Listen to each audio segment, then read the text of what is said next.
Perestroika, o novo podcast de política internacional. O meu nome é Filipe Barroso, a produção é de Raquel Carvalho, a música é de João Pedro Trindade e a inspiração para o logotipo é de Marta Inácio. A nossa convidada de hoje é a doutora Irene Pimentel, a mais prestigiada historiadora deste país. Mais, não diria.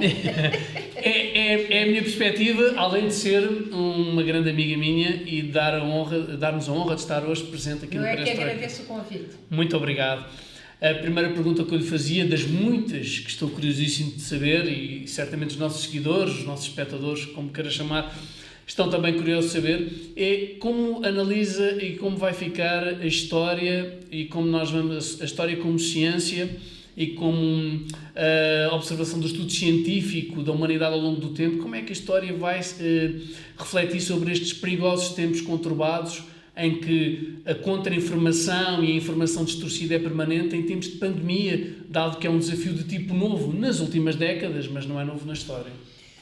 Olha, em primeiro lugar, eu sou uma historiadora, portanto, conheço melhor o passado do que propriamente o presente no qual estamos a viver agora. E isso por uma razão muito simples, porque ele está a decorrer enquanto que nós estamos aqui. E, portanto, há muitos efeitos que ainda não conhecemos. Conhecemos já a desinformação, as notícias falsas, a manipulação. Não quer dizer que ao longo da história, e sobretudo do século XX, ela não tenha existido. Aliás, pelo século XX, pode-se até dizer, é o século da propaganda de massas, não é? Desde logo, através daquelas ditaduras que surgiram nos anos 20 e 30, sobretudo na Alemanha nazi, que utilizou a propaganda como um novo tipo de instrumento. Esse instrumento continua e, evidentemente, tem outras capacidades que não havia, por exemplo, nos anos 20, 30 do século XX. E é a informação geral, temos as redes sociais, há muita notícia que pura e simplesmente já não existe, porque uma notícia é algo relativamente a um acontecimento, mas mediado por jornalistas, na altura, ou por outros tipos de seres humanos. E aqui, o que está a acontecer é que não há mediatização nenhuma. E isso vai ter efeitos perversos que nós ainda nem conhecemos. O que conhecemos já atualmente é que é terrível quando chega a um ponto em que a verdade é igual à mentira. Ou seja, em que há pessoas que escolhem a mentira que querem aceitar como verdade. E isso faz com que haja uma polarização tremenda nas democracias. E polarização essa que pode levar de novo a ditaduras. Ditaduras que, como eu já disse há pouco, não serão iguais àquelas que nós conhecemos. Vão ter aspectos evidentemente iguais, ainda por cima porque nós agora temos um novo tipo de antidemocratas que ascendem ao poder através da própria democracia. Não quer dizer que isso não tivesse acontecido também já no passado. Não é que Hitler tenha sido eleito democraticamente, mas ele foi a eleições. Por acaso, dessas ditaduras todas, quem não foi a eleições foi Mussolini, que fez uma marcha sobre Roma, não é? E o próprio Salazar, curiosamente. Mas outro tipo de ditadores, todos eles foram eleitos democraticamente. Evidentemente que a democracia, na democracia de Weimar, não era bem uma democracia muito alargada. De qualquer maneira, o que se passa hoje é que os ditadores e os potenciais ditadores, todos eles chegam ao poder através da democracia e através dos novos meios de propaganda e de comunicação e sem mediatização. E isso acho que é terrível. Eu perguntava à doutora, na sequência da resposta que deu em relação à perigosidade, ao perigo que existe e ao paralelo que fazemos comparando 2022 com as diferenças existentes, passaram 100 anos, a tecnologia é diferente, a sensibilidade das populações... não é global. Exatamente. Em comparação com há 100 anos atrás, em 1922, Mussolini, a grande marcha do fascismo, Considera que nós estamos perante sinais muito perigosos em que se pode estabelecer um paralelo com o que existiu então, sendo que na época tínhamos depois, que era a ascensão do fascismo na Itália e depois Hitler na Alemanha, com com os ideais que conhecemos, ou com todas as ideias que Hitler tinha e com as consequências, eu penso que graves não é a palavra certa, para além de graves, não é? Que vieram desaguar na Segunda Guerra Mundial. Criminosas. Exatamente, criminosas. Considera que há um risco de assistirmos a novas ditaduras que podem estar refinadas, não é? E quando digo refinadas não é no bom sentido. Não vão ser da mesma forma. É por isso que normalmente os historiadores dizem que a história não se repete. Exatamente. Porque a história está muito dependente também das personagens, das personalidades. E, portanto, Hitler houve um, a Mussolini houve um, como Salazar. Haverá, evidentemente, muitos candidatos ou potenciais ditadores que vão recorrer a alguns aspectos dessas ditaduras. Mas não será da mesma forma. Eu acho que não vamos assistir, por exemplo, a uma marcha sobre nenhuma capital em nenhum país. Não vai ser assim. Embora também é verdade que há pouco tempo, relativamente, por exemplo, aos Estados Unidos da América, tivemos quase uma marcha sobre Washington, no dia 6 de janeiro. E isso deve-nos fazer aqui soar todas as campainhas de alarme, porque nós não sabemos de que forma é que vai assumir uma tomada do poder por ditaduras, mas penso que estamos em perigo disso acontecer. Ainda bem que falou do Mussolini, porque faz exatamente 100 anos, este ano, da marcha sobre Roma, e pensava-se na altura, provavelmente, que aquela marcha ia acabar logo em Roma e, portanto, aquilo tudo se desfizesse. Ora, nasceu um novo tipo de regime, que é o fascismo. E logo a seguir, mesmo assim, alguns anos depois, o nacionalsocialismo. E depois por toda a Europa, como se sabe.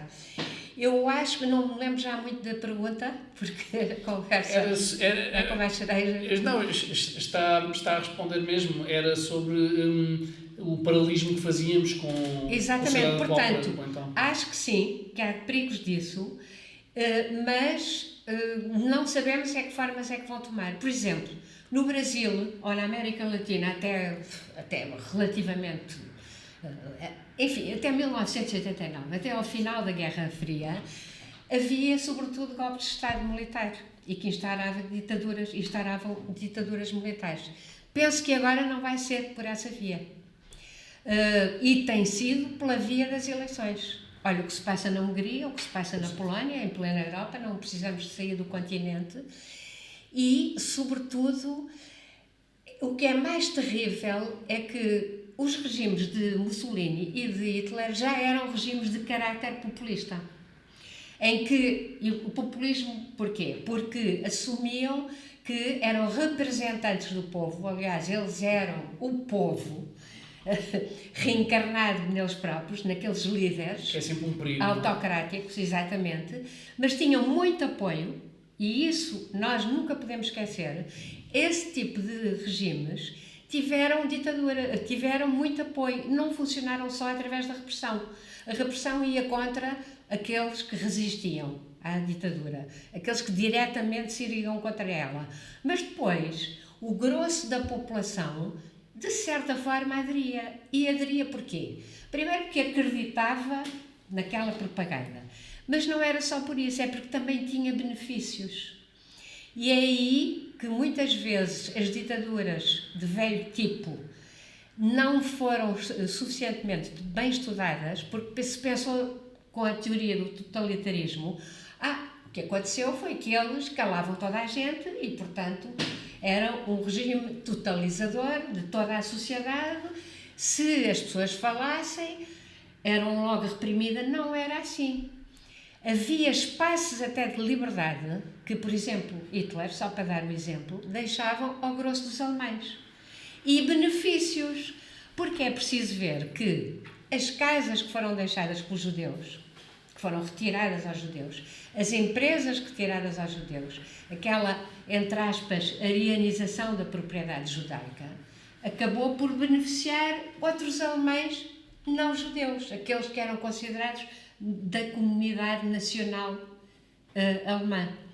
Doutor, eu perguntava-lhe, a doutora tem uma obra notável com referência ao Holocausto e tem tido isto é a minha perspectiva, mas é consensual, é uma estudiosa das mais fantásticas a nível mundial, faço essa referência, da obra do Holocausto, do sofrimento dos judeus. Eu relativizava isso tudo um pouco, mas pronto.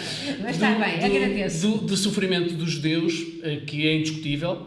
Isto depois, nós temos seguidores de várias sensibilidades e alguns referem depois dos problemas que existem agora com Israel-Palestina, mas isso depois são outras matérias que podemos até debater. Sim. Mas os judeus sofreram muito, sofreram na pele e morreram milhões de judeus devido aos efeitos da Segunda Guerra Mundial e era a prática do Hitler, aliás. E a própria prática do Hitler. Exatamente.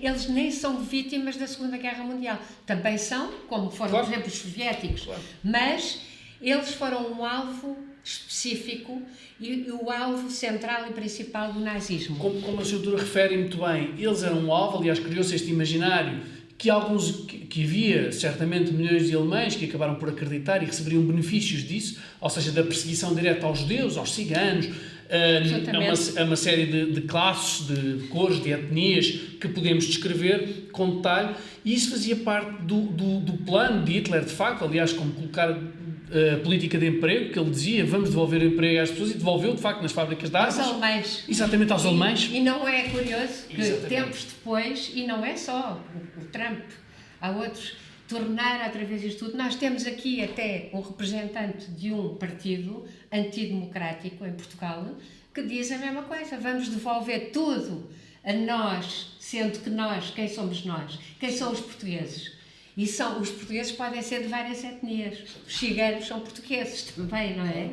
Estou em Portugal há séculos. Exatamente. Só para falar dos alvos que escolhem sempre, são determinados alvos, normalmente de minorias, e vão acicatar nas outras pessoas os piores sentimentos, o sentimento de inveja, de concorrência, ou seja, para que as pessoas pensem, eu não tenho emprego porque há aquele que está a receber benefícios do Estado e não sei o quê, e eu sou obrigada a pagar a pessoas que não querem trabalhar. É por aí fora, não é? Nem quero agora entrar muito nisso, que até era dar publicidade a essa linguagem horrorosa.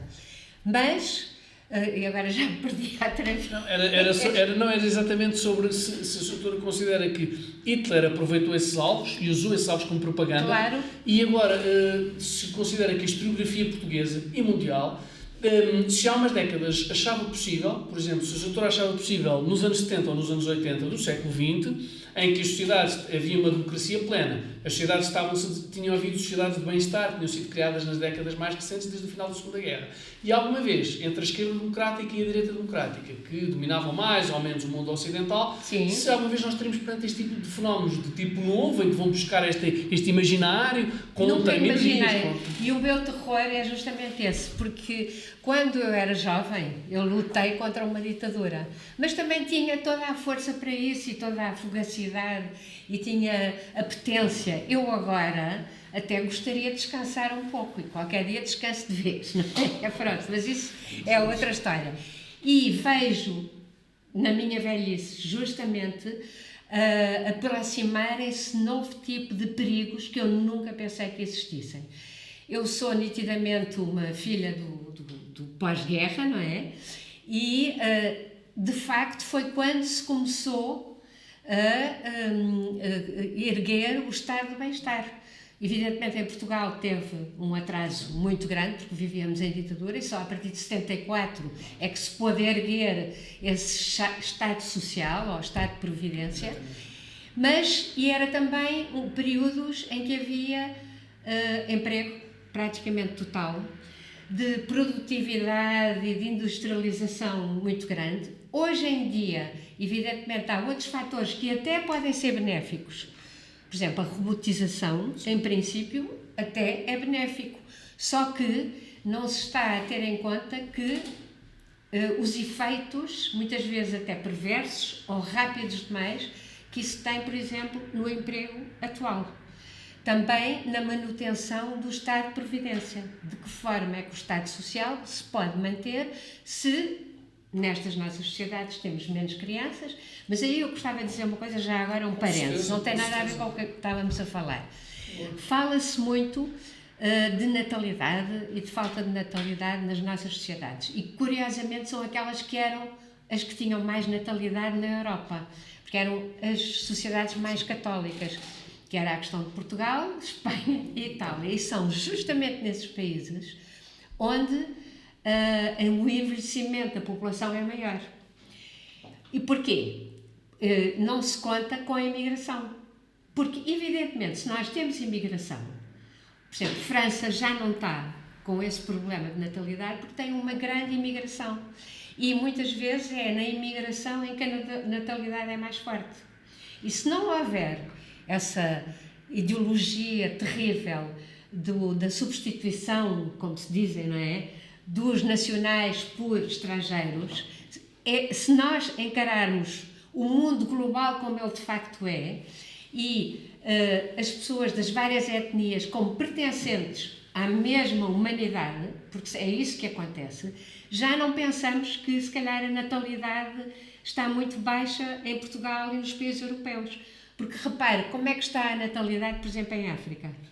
E o mundo é global, não é? Então, se ele é global para o mal, para alguns males, também tem algumas grandes vantagens, essa globalização, e também se deve ter em conta que os seres humanos são seres humanos em qualquer parte. Bem, por exemplo, neste momento, e eu estou um bocadinho afastado, depois reponho-me outra vez. Pandemia. Nós agora temos uma nova estirpe que está muito contagiosa, não é? E que está, ainda agora falei com uma amiga alemã, eles estão horrorizados. A discussão está a ser se vai haver vacina obrigatória ou não. E se os países ricos, ou os países do primeiro e do segundo mundo, tivessem enviado vacinas para a África, se houvesse mais pessoas já vacinadas, provavelmente esta estirpe não teria vindo. O negacionismo e o facto de não se ter distribuído a nível mundial as vacinas faz com que vão surgir sempre novas estirpes. Eu perguntava se... Mas isto já foi um bocadinho... Não, isto é um espaço de liberdade e é no enriquecimento do debate e da conversa que surgem as grandes soluções e apontamos as grandes dificuldades que o nosso mundo tão complexo atravessa. A doutora considera que a humanidade não tem aprendido com a história e desvaloriza a história como uma ciência que é fundamental e é um pilar, porque sem história não há futuro, não é? Sabe, eu normalmente até nem gosto muito de falar de história como ciência. Acho que a história é uma ciência humana e aí já se limita um bocadinho o lado científico por contraposição às ciências exatas e às ciências puras e duras. Agora, a história é uma forma de narrativa e de estudo e de investigação sobre o passado do ser humano, é sempre dos seres humanos, biologia é, por exemplo, dos animais, mas com métodos científicos de prova, portanto, temos sempre que comparar determinadas fontes com outras fontes e só depois é que podemos tirar uma conclusão. Temos também interpretação, não é? A interpretação da história, mas eu penso que sim, estou completamente de acordo consigo, tem havido uma desvalorização, e não é só em Portugal, da história e da filosofia. Eu acompanho sempre a história e a filosofia. Ora, a filosofia é fundamental para se poder pensar e para se saber como pensar. A história também é fundamental, porque tem aspectos da filosofia e ainda por cima vai encarar o que já aconteceu. Porque se nós não conhecermos o que aconteceu, estamos sempre a recomeçar tudo de novo e, portanto, sempre a cometer os mesmos erros. E a fazer a mesma coisa. Quer dizer, e felizmente o ser humano tem memória e a história ajuda muitíssimo, pelo menos para sabermos, eu por ali não quero ir. Porque isto já deu errado na história mais recente. Apontar caminhos, não é? E apontar determinados caminhos. Ou pelo menos, mesmo que não seja apontar caminhos, é assim, este não, então qual é que devemos tomar e tender para descobrir qual é que devemos tomar. Depois, acho que, por enquanto, analisando os últimos 2 séculos, quer dizer, século e meio, que é um bocadinho o conteúdo da história que eu estudo, também temos a noção que a democracia é fundamental. Agora, que tipo de democracia? Porque também já houve democracia orgânica. O Salazar dizia que vivíamos numa democracia orgânica, não é? Não havia Estado universal, não havia voto universal, não havia nada disso. E acho que o que está a acontecer é que só de 4 em 4 anos é que as pessoas pensam um pouco como é que delegam, em que poder é que vão delegar o seu próprio poder.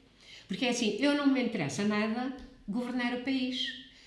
E não me interessa porquê? Porque eu prefiro fazer história. E se eu for governar o país, não posso fazer história, não tenho tempo então. Mas alguém tem que governar o meu país e eu delego nessa pessoa. E é esse tipo de democracia que eu acho que é fundamental, mas que tem que ser muito alargada e aperfeiçoada. E as pessoas têm que ter consciência. Ao contrário, não podem dizer, isso é com eles. Ou, quem são eles, não é? E quem são eles? Porque é sempre assim, não é? Eles, os políticos, que é típico do populismo, não é? Pois, os políticos são iguais a nós, quer dizer, não há diferença nenhuma. São tão honestos ou desonestos como nós. É aquela história. Eles não pagam impostos, pois. E depois pergunta-se a esta pessoa que está a dizer isso. E se calhar o senhor tenta fugir ao imposto, não é? Pois tento. Pois, mas não devia. Porque aí é que está a grande diferença entre a democracia económica e política. Bom, nós voltamos já.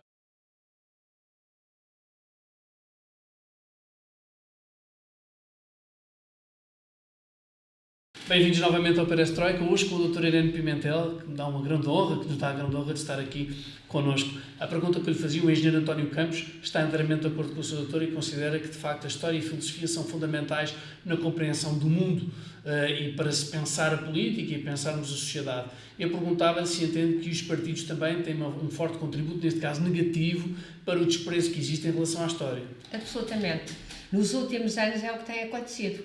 E, embora mais à direita foi muito evidente, também a seguir o Partido Socialista, no caso, penso que não fez o suficiente relativamente à desvalorização tremenda que o anterior governo tinha levado a cabo.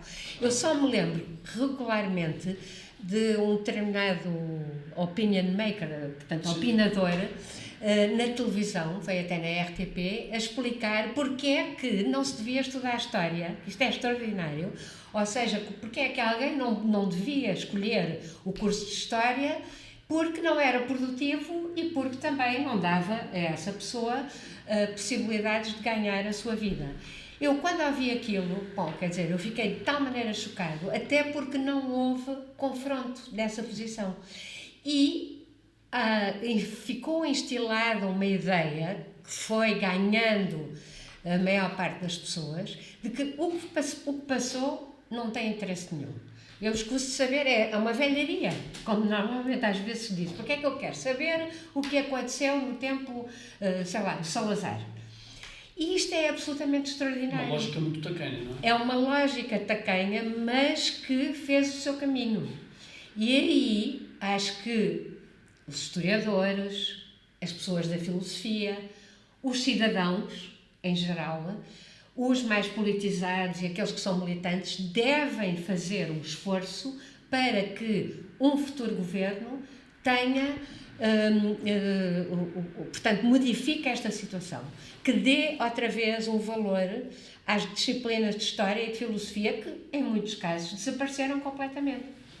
Eu vou muito às escolas secundárias, portanto, lá aos liceus, e é extraordinariamente interessante que a primeira pergunta que faço é quem gosta de História? E há poucas mãos que se levantam. E depois pergunto, e quem gosta de histórias? Aí levantam todas as mãos, porque vamos ouvir umas histórias interessantes e não sei o quê. E depois, no fim, pergunto outra vez, então, acham que não é importante gostar um bocadinho, não digo completamente, ou não digo só, de História? E as pessoas, pronto, os miúdos reagem de outra forma. Portanto, também tem muito a ver com como é que se transmite. Mas isso é também a matemática, a física e as ciências puras. Eu tive um péssimo professor de matemática e depois muitos anos depois, vim-me a perceber que bom que era a matemática também, porque é verdade que a matemática é fundamental para se pensar, não é? E a filosofia, a mesma coisa. Eu sou de um tempo e de uma geração que, ainda por cima, que tive a escolarização francesa, em que a filosofia era o grosso das aulas que nós tínhamos ainda latim também, mas o grosso das aulas era a filosofia, porque era a partir daí que nós também pensávamos a própria história do pensamento, não é? E foi fundamental, e por isso eu vou lutar sempre para que isso seja valorizado outra vez. Doutora, eu fazia-lhe uma pergunta que é muito complexa e pode soar muito polémica, portanto vou ter muito cuidado com as palavras, vou procurar ser o mais diplomático possível. Está com ar irónico, com ar de gozo. A pergunta que eu lhe fazia era, a doutora Clara Ferraus uma vez perguntou ao Dr. Manuel Alegre se os efeitos que o governo PSD-CDS, no tempo do Dr. Passos Coelho como Primeiro-Ministro, se havia uma certa vingança, isto foi as palavras utilizadas, não vou dizer ipsis verbis, mas era o sentido, em relação ao 25 de Abril. E se a doutora Clara Ferraus não especificava diretamente o Dr. Passos Coelho, até porque ele sempre teve um percurso democrático, gostando ou não depois das opções políticas que ele fez como Primeiro-Ministro, mas que considerava, ou se o Dr. Manuel Alegre considerava, que nesse governo haveriam alguns elementos, e isto não é um podcast ideológico, portanto é um podcast político internacional, mas haveriam alguns elementos que, até por conhecerem a história, mas usavam de forma perversa e num certo espírito anti-25 de Abril. Ou porque, por razões familiares, não teriam beneficiado da descolonização, ou não teriam gostado da descolonização, ou porque teriam interesses diferentes em África, era o que ficava no ar, pelo menos é essa a minha interpretação. E eu pergunto à doutora se acha que na política portuguesa e na análise histórica portuguesa tem havido muita confusão em relação aos processos de descolonização, e há um revisionismo, isto é a expressão é minha, um revisionismo. Se considera que o revisionismo histórico, que eu considero que é altamente perigoso e pernicioso para as democracias e para o ensino da história e para a formação de cidadãos, se considera que existe em relação ao 25 de Abril, à política de descolonização, porque há muita ignorância e muita contra-informação, as fake news, e que estão muito na moda, as redes sociais, os blogs anónimos, ou por vezes até assinados, mas que com muita contra-informação em relação ao período da descolonização, com muita mentira. Se a doutora considera que isso é um dos grandes perigos que a nossa democracia tem, isso o ensino da história tem, que não fala claramente sobre a descolonização, e nem sobre a guerra colonial, os 13 anos de guerra colonial, com 8 mil vítimas fora depois, as pessoas ficaram com problemas físicos e psicológicos para sempre, e toda a problemática que existiu até para Portugal, porque Portugal depois ficou numa situação muito difícil de isolamento internacional, e estava muito desprestigiado devido às 3 guerras coloniais em que estava envolvido, e perguntava se a doutora considera que isso de facto tem sido propositado, se isso existe e se isso tem danos perigosos para as gerações futuras, esse desconhecimento que existe sobre essa matéria. Sim.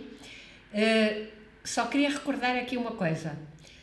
No dia 24 de Abril, as pessoas que estavam a lutar em África eram heróis, que estavam a defender a pátria. No dia 25, claro que é caricatura, porque não foi logo no dia 25, mas sim, na sequência do dia 25 de Abril, passaram a ser, esses mesmos soldados que eram obrigados a ir à guerra, passaram a ser os defensores dos colonos e do colonialismo. Evidentemente que isso tudo faz parte de uma narrativa completamente justificada quando se derruba um regime e se constrói um novo regime. E se derruba um regime, justamente, uma das razões principais, devido à guerra colonial, aos anos que tinha durado e todos os aspectos terríveis da guerra colonial. E eu acho que aí, a seguir ao 25 de Abril, não houve um trabalho dos historiadores, mas também é preciso explicar porquê. É que antes do 25 de Abril, praticamente nós não chegávamos sequer para além do liberalismo do século XVIII e muito menos a Primeira República, e portanto teve de se começar a fazer a história praticamente contemporânea a partir do liberalismo monárquico. E isso fez com que nós estávamos a viver um processo e não conseguíamos ao mesmo tempo, porque tem justificação, estar a estudar e a transmitir e a explicar, no fundo, porque é que tinha havido o 25 de Abril. O 25 de Abril foi apoiado pela maior parte da população, mas depois vieram esses aspectos que não foram focados. O estresse pós-traumático, as pessoas que perderam, pessoas que morreram na guerra colonial, em acidentes ou em combate, e aquela situação de o que é que era a guerra colonial, o que é que ela queria manter, que era o colonialismo, e não queria que houvesse independência nas colónias, coisa que, do ponto de vista histórico, já tinha terminado em todo o mundo, exceto em Portugal, não é? Era o último país colonialista. Isto não foi explicado. E com o decorrer dos anos, ficou uma espécie de tabu. Olha, um pouco como agora em Espanha, quando foi a democratização, que foi diferente da nossa, porque não foi por ruptura, e os políticos dos dois lados, porque aquilo foi uma negociação, não é? Disseram, não vamos pegar na Guerra Civil de Espanha, não vamos pegar nas democracias, nada das estátuas. E o que é que acontece? Os franceses têm uma coisa que eu acho muito correta, que é, quando nós não ignoramos determinada coisa, essa coisa vem a galope. Volta e com muito mais força. Em Espanha viu-se isso, de facto. E em Espanha está-se a ver isso e está-se a continuar a ver. E em Portugal, eu acho que o grande problema é a guerra colonial. Portanto, repare, 1961, no ano passado fez, quantos anos? 60 anos. 60 anos, exatamente. Eu pensei, bom, de certeza que vai haver, eu por acaso não é, eu estava preocupada com outros temas, mas vai haver uma quantidade de historiografia, uma quantidade de estudos, o jornalismo vai ser muito importante. E reparou que não foi assim tão importante como isso. Houve um ou outro jornal que pegou no assunto, mas nem podemos dizer, exceto, por exemplo, talvez agora não me lembro do nome, mas depois vou dizer de um colega meu, mas que não foi divulgada a obra dele, que é o Valentim Alexandre, que fez livros extraordinários, aliás, como já tinha feito, e saíram no ano passado. Isto não foi praticamente falado. Filmes, houve alguns filmes já ao longo dos anos. O documentário do Joaquim Furtado. O do Joaquim Furtado, que foi fundamental, mas teria que ter havido muito mais. E o debate, neste momento, ainda por cima, está a ser, eu agora vou dizer a polémica, muitas vezes sabotado, quanto a mim, pela política identitária. Ou seja, à partida se diz, tu és branco, tu és colono, e tu és defensor do colonialismo e foste da guerra colonial. E nem falas sobre isso, somos nós, que somos africanos ou de origem africana, que podemos falar. E é este género de coisas que divide completamente as pessoas, afasta uma quantidade de gente e dá força à extrema-direita racista, que aproveita sempre isto. E, portanto, eu acho que sim, a questão da guerra colonial, já agora, utilizemos os 50 anos do 25 de Abril. Outra coisa que eu gostaria de lembrar, não sei se sabe que este ano vai haver um dia em que nós já temos mais anos de democracia do que anos de ditadura, a contar com a ditadura militar de 1950, a partir de 26. E acho que aí temos todos de fazer um esforço. Políticos, jornalistas, historiadores, pessoas da literatura, do cinema, da televisão, dos documentários, acho que se devia fazer um esforço, porque também há muitos buracos ainda relativamente ao 25 de Abril. Há muitas... A seguir ao 25 de Abril, logo a seguir, claro que houve uma radicalização complicada. Que é normal nas pessoas. Que é completamente normal. Aliás, o caso português até foi bastante benéfico, mas houve pessoas que sofreram. Não digo que as pessoas que viviam em África e que os chamados retornados, o próprio nome, acho que é muito injusto. Até porque alguns não eram retornados. Não eram, nasceram lá, ou já os pais ou os avós, e portanto tinha uma conotação negativa. Eu acho que tudo isso também favoreceu. E o que é que acontece? Durante muito tempo o 25 de Abril era quase consensual. Mas houve, de facto, pessoas que estavam magoadas e que acabaram por transformar isso num rancor vingativo.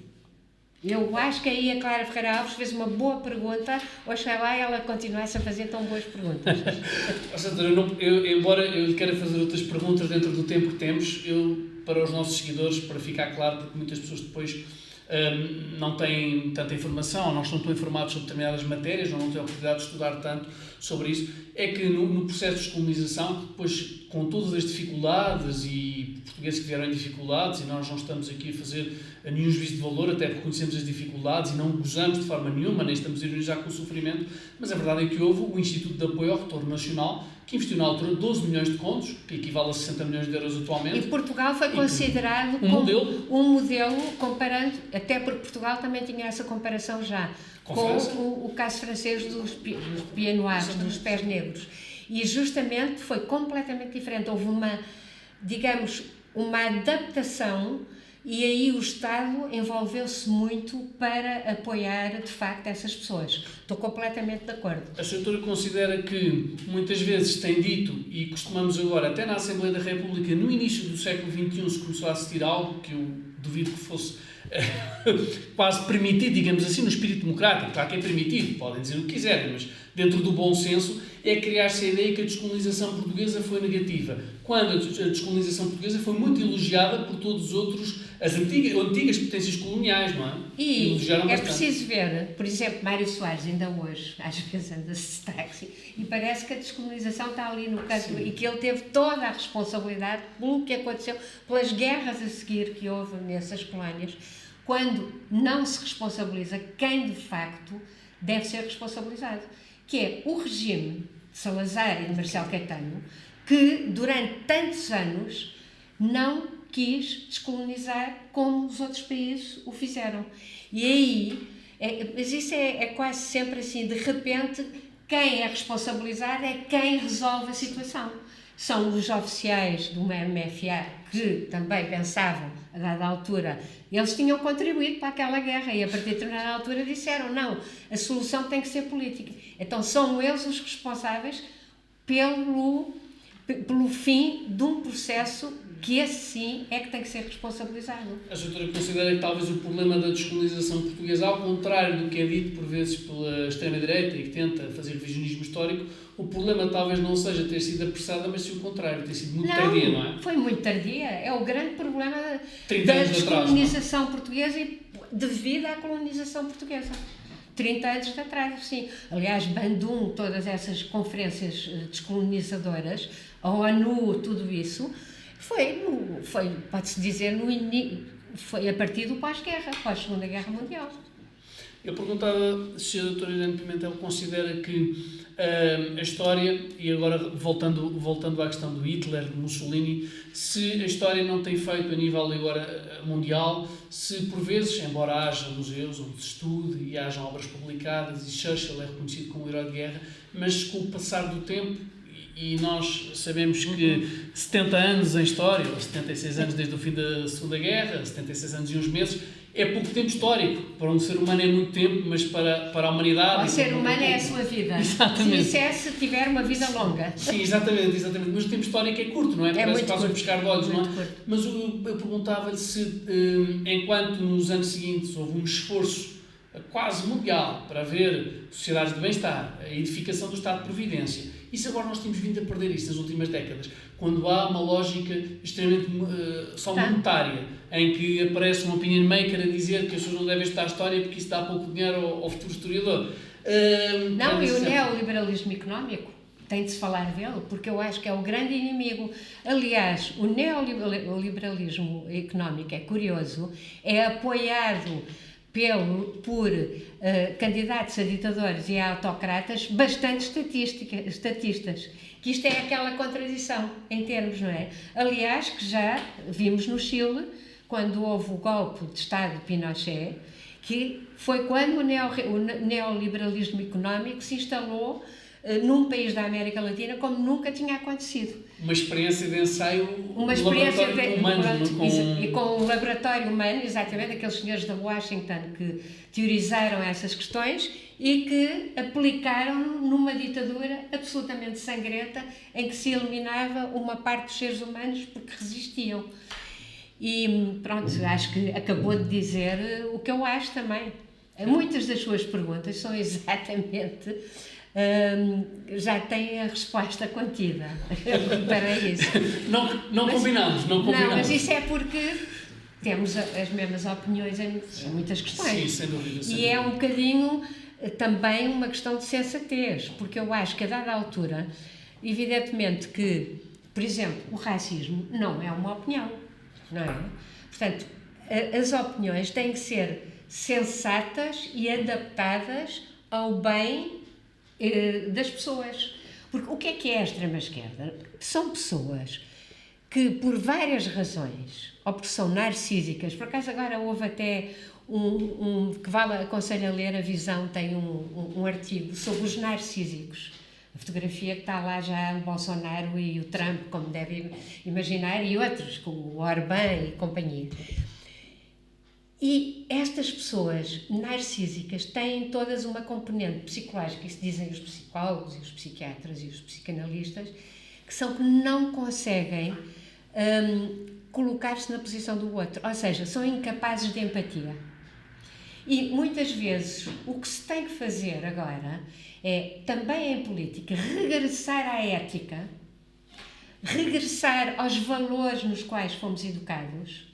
E pode ter sido religiosamente ou através da história que fomos vendo, que são os valores da empatia, de saber que o nosso vizinho do lado primeiro, tem a mesma humanidade que nós, e em segundo lugar, eu posso estar melhor, tenho de me colocar na posição do outro, assim como ele um dia vai se ter que colocar na minha posição quando eu estiver pior. E acho que aí temos que voltar a esses valores mais básicos, mas que são os que estão diariamente a serem atingidos por neoliberais, que é quando se diz quem tem unhas toca viola, é uma incapacidade de empatia. Ou seja, Ela é do mais forte. Ela é do mais forte, exatamente, que é o que o Hitler também foi tirar ao Darwin. O Darwin não disse nada daquilo. Ele foi tirar e tresleu, dizendo os mais fortes são aqueles que vão vingar. Nós, alemães, somos os mais fortes, vamos vingar no mundo. O que ele esqueceu de dizer, porque também não disse no início, mas começou a fazer a partir de 41, foi matando todos os outros. O darwinismo social levado ao extremo, não é? Levado ao extremo é isso mesmo. É como eles também diziam, o aperfeiçoamento da raça. Ou seja, portanto, o senhor não está muito aperfeiçoado, para já deixa de procriar. Vai ser esterilizado. Foi assim que começou o Holocausto. Foi a primeira esterilização, o aborto eugénico estatal obrigatório e depois a eutanásia estatal. Não tem nada a ver com a eutanásia que é a democracia, porque isso tem de estar sempre a dizer. Até que finalmente o assassinato puro e simples.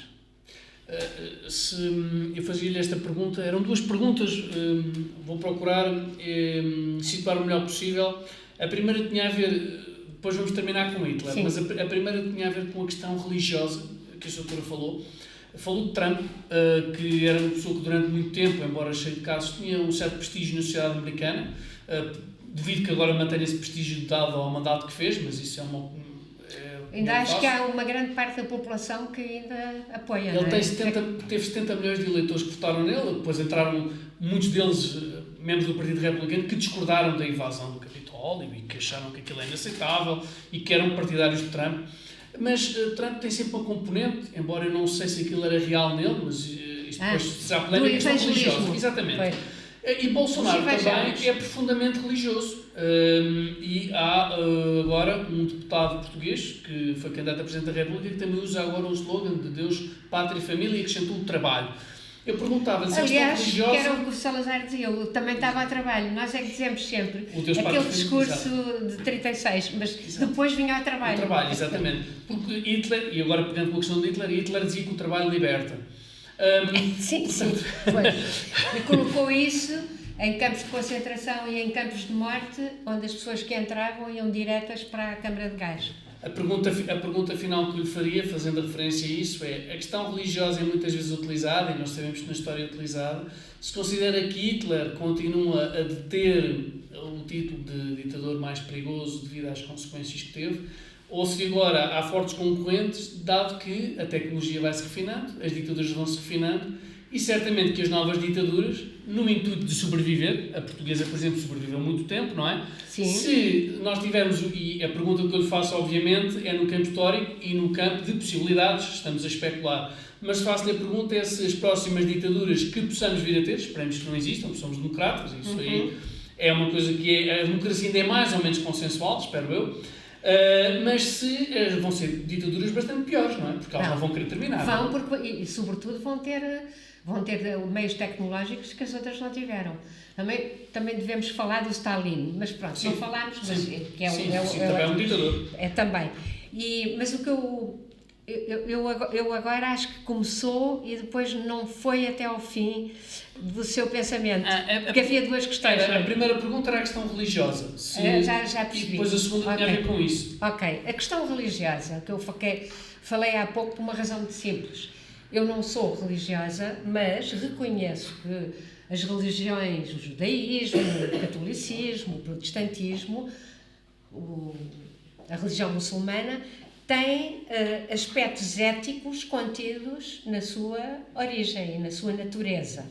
Depois, são heterogêneos, não é? E há fanatismos de várias coisas.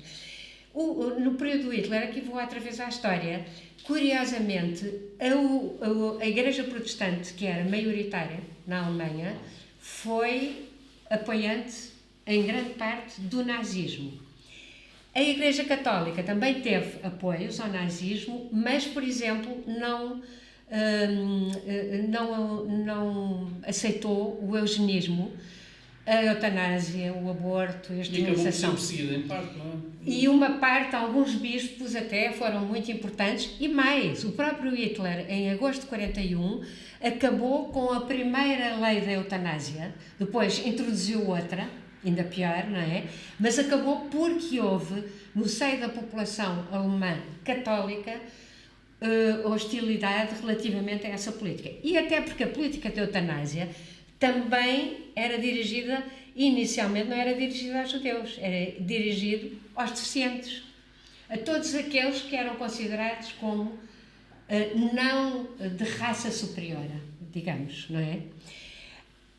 Por outro lado, as religiões são sempre também utilizadas por ditaduras. O caso português é muito típico, em que a Igreja Católica apoiou, até porque tinha um cardeal à sua frente durante muitos anos, que era o cardeal Sergeira, que era muito próximo de Salazar. E apoiou a guerra colonial, apoiou essas coisas todas.